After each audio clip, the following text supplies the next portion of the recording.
السلام علیکم ورحمۃ اللہ۔ میرے دوستوں اور بھائیوں، میں چند باتیں نصیحت کی کرتا ہوں، غور و فکر سے سننا، انشاءاللہ بڑا نفع ہوگا۔ عقل مند شخص کون ہے؟ غور و فکر سے سنو۔ عقل مند شخص وہ شخص ہے جو اپنی خواہش کو کم کر دے۔ جو خواہش کو کم کرتا ہے وہ حالات کے ساتھ ٹکر لے سکتا ہے، مہنگائی کو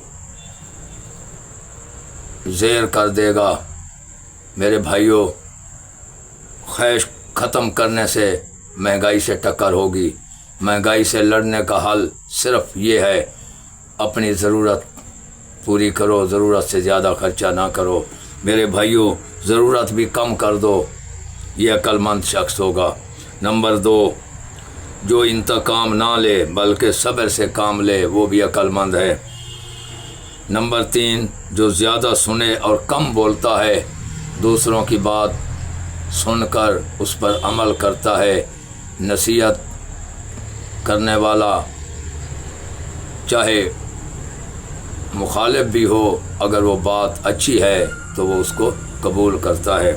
یہ عقل مند کی صفت ہے میرے بھائیوں۔ نمبر 4، عقل مند شخص وہ ہے جو زیادہ سنے اور کم بولے۔ عقل مند شخص وہ ہے جو برائی کے بدلے میں نیکی کرے۔ ہاں میرے بھائیوں، کوئی تیرا دل دکھاتا ہے، کوئی تمہیں تکلیف دیتا ہے، کوئی پریشان کرتا ہے، تو اس کے بدلے میں اس کو بدلہ پریشانی کا نہ کرو۔ وہ تو بے وقوف ہوتا ہے، بے وقوف سمجھ کر اس کو معاف کرو۔ عقل مند آدمی بدلہ نہیں لیتا، وہ اللہ کی عدالت میں کیس کرتا ہے۔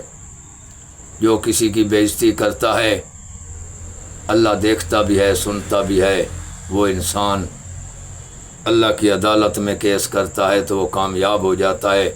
جو خود بدلہ لیتا ہے وہ شرک کرتا ہے، وہ کہتا ہے میں یہ کر دوں گا، میں وہ کر دوں گا۔ نہیں میرے بھائیوں، کچھ نہیں کر سکتا، ہوتا وہی ہے جو میرے اللہ کو منظور ہو۔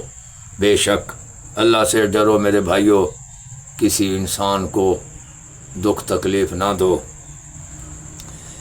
انسان لڑا نہیں کرتے، جانور لڑتے ہیں میرے بھائیوں۔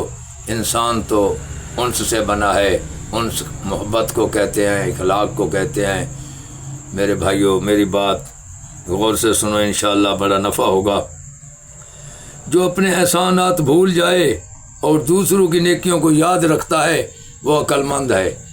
بے شک میرے بھائیوں، سیانے کہتے ہیں اصل سے خطا نہیں، کم نسل سے وفا نہیں۔ اصل آدمی کو کوئی پانی بھی پلائے تو وہ نہیں بھولتا، کسی کی وفا کو یاد رکھتا ہے، کم نسل وفا بھول جاتا ہے۔ میرے بھائیوں، میری بات بری لگے تو معاف کرنا، اچھی لگے تو دعا کرنا۔ جزاک اللہ خیر۔